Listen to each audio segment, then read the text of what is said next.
Livre de la Genèse, chapitre 48. Après ces choses, l'on vint dire à Joseph, « Voici, ton père est malade. » Et il prit avec lui ses deux fils, Manassé et Éphraïm. On avertit Jacob, et on lui dit, « Voici ton fils Joseph qui vient vers toi. » Et Israël rassembla ses forces et s'assit sur son lit. Jacob dit à Joseph, « Le Dieu Tout-Puissant m'est apparu à Luz dans le pays de Canaan, et il m'a béni. Il m'a dit, je te rendrai fécond, je te multiplierai, je ferai de toi une multitude de peuples, je donnerai ce pays à ta postérité après toi pour qu'elle le possède à toujours. Maintenant, les deux fils qui te sont nés au pays d'Égypte, avant mon arrivée vers toi en Égypte, seront à moi. Éphraïm et Manassé seront à moi comme Ruben et Siméon. Mais les enfants que tu as engendrés après eux seront à toi. Ils seront appelés du nom de leurs frères dans leur héritage. À mon retour de Padan, Rachel mourut en route auprès de moi dans le pays de Canaan, à quelque distance d'Ephrata, et c'est là que je l'ai enterrée, sur le chemin d'Ephrata qui est à Bethléem.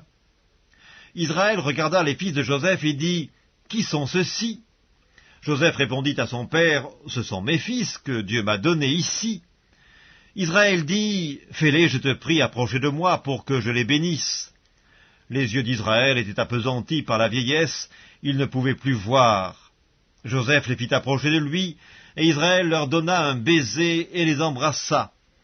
Israël dit à Joseph, « Je ne pensais pas revoir ton visage, et voici que Dieu me fait voir même ta postérité. » Joseph les retira des genoux de son père, et il se prosterna en terre devant lui. Puis Joseph les prit, tous deux, Éphraïm de sa main droite, à la gauche d'Israël, et Manassé de sa main gauche, à la droite d'Israël, et il les fit approcher de lui. Israël étendit sa main droite et la posa sur la tête d'Éphraïm, qui était le plus jeune, et il posa sa main gauche sur la tête de Manassé. Ce fut avec intention qu'il posa ses mains ainsi, car Manassé était le premier-né. Il bénit Joseph et il lui dit, « Que le Dieu en présence duquel ont marché mes pères, Abraham et Isaac, que le Dieu qui m'a conduit depuis que j'existe jusqu'à ce jour, que l'ange qui m'a délivré de tout mal bénisse ses enfants, qu'ils soient appelés de mon nom et du nom de mes pères, Abraham et Isaac, et qu'ils multiplient en abondance au milieu du pays. » Joseph vit avec déplaisir que son père posait sa main droite sur la tête d'Éphraïm. Il saisit la main de son père pour la détourner de dessus la tête d'Éphraïm et la diriger sur celle de Manassé. Et Joseph dit à son père, « Pas ainsi, mon père, car celui-ci est le premier-né, pose ta main droite sur sa tête. » Son père refusa et dit, « Je le sais, mon fils, je le sais.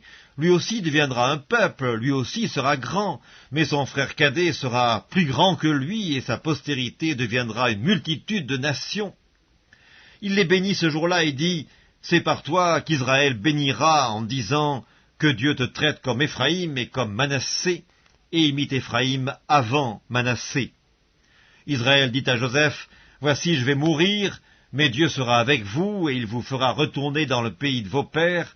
Je te donne, de plus qu'à tes frères, une part que j'ai prise de la main des Amoréens avec mon épée et avec mon arc. »